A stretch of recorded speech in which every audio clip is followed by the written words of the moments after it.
So welcome to receive Ann Finlayson. Welcome to today. Please ask myself for Natasha, who's just standing at the back there waving. That young people should be at the very heart of the day. So we were delighted that they and Farnes agreed to co-chair the event.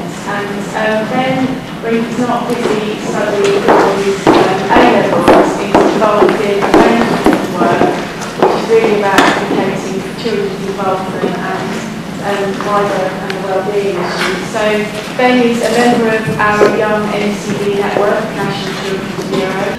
And I'd like to introduce Janice. Janice Lawson is one of the architects of sustainable schools, so you can blame her later. She's not studying for her A-levels, but she tells me she is doing a City and Guild, so we're talking about lifelong learning here. And Janice has been the chair of the Sustainable Schools Alliance since her retirement from the Department of Education. She seems to be getting more and more grandchildren, so it's sort of taking up her time. But we're absolutely delighted that she's able to give us some time today. Thank you very much. City and Guilds, it's giving me just as much challenge, I'm sure, as Ben is finding with his own, because it's all art stuff and I'm not an artist. Anyway, the boring bits. No, I shouldn't have said that and then said sponsors, but thank you very much to all the sponsors. I mean, they're not boring, they're very kind and have made it cheaper than we like today. The fire exits here and here all go straight out the front, and apparently will be met by marshals. And the Alliance really is just about working together. It's about coming together and making sure that we're not duplicating, knocking down the dust, because there's not enough money around at the moment to waste it. So it's about working in a way with others that will give best value to people out there that we're trying to get the message about sustainable schools to.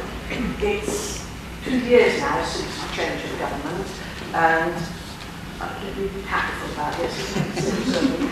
It's certainly clear there is a reduction in political direction for sustainable development.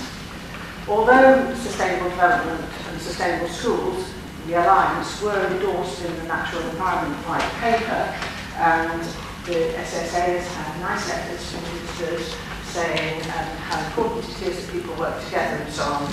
With the difficult economic circumstances this government's managing, we hope they're managing, it is definitely, there's not enough money around for us to do the sorts of things we did before with the sustainable schools work. So there are no longer funded regional work, regional groups, for example. However, as Joe said, it's really important to have young people here. I'm really pleased we're going to have so many young people here. For those of us who've been working in this area for some time, we've always known and we've always said this is about the future, this is about young people's future.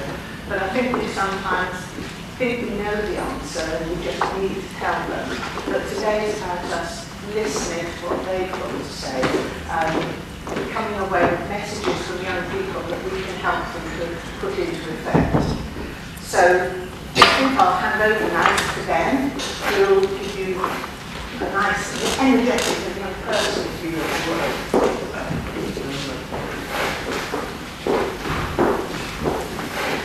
Good morning, everybody.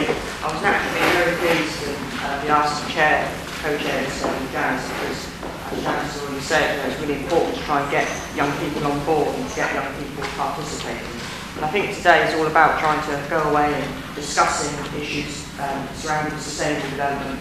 And if you look at the events programme for today, especially the youth panel this afternoon, it is a real opportunity to obviously, yes, listen to young people and come up with an overall direction and focus, but also to try and engage some of the issues and move forward.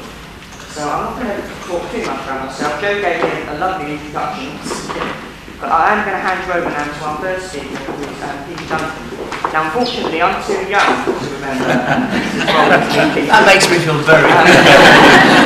I mean, when Peter was presenting it to Peter, before I was even born, It's getting worse. I won't emphasise it too much. He's a very much involved, had a long acting and filmmaking career, so we're very pleased to have him today. He was also a chief scout for a number of years and is a keen adventurer, so he's very well suited to what he present to us today. So we give you a very warm welcome. Thank you very much.